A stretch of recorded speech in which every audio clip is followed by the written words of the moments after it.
This is Myrie Lane on the Buying Space channel. I'm picking the verse of the day out of Oz. It's randomly picked and led by the Holy Spirit. God's grace was so powerfully at work in them, all that were there were no needy persons among them. Wow. And that's from Acts chapter 4, 33 and 34. Wow, can you imagine having a large group of people, maybe a church congregation where no one was needy? That is power. I remember when my grandmother Falcy died.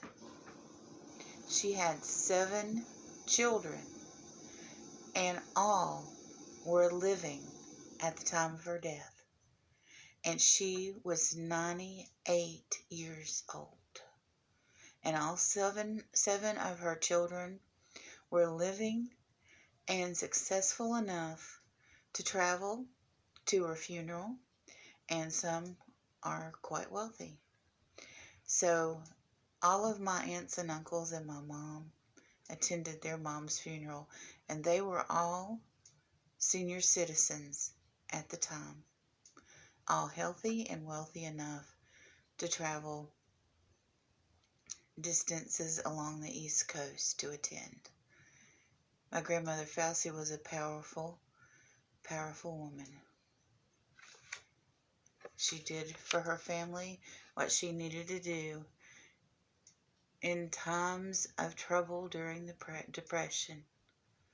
She survived and raised 7 children. What a testimony.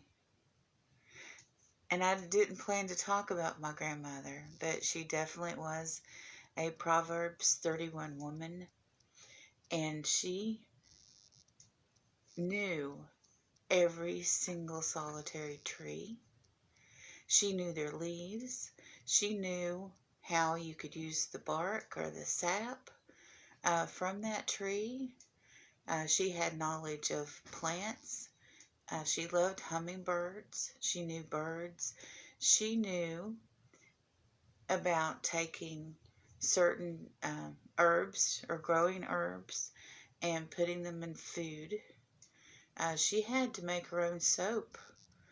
Her husband, my grandfather, was disabled in the mines. He went in the mines when he was 12 to 14 years old. We haven't exactly pinned it down because his mother died when he was young, and he was very poor, and he had to work from about the age of 12, and he became a coal miner at that age.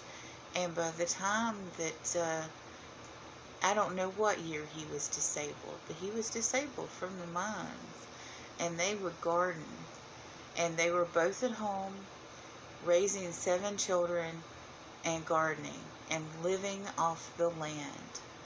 And all of their children went on to be stable, successful people. And what a testimony to come out of that poverty.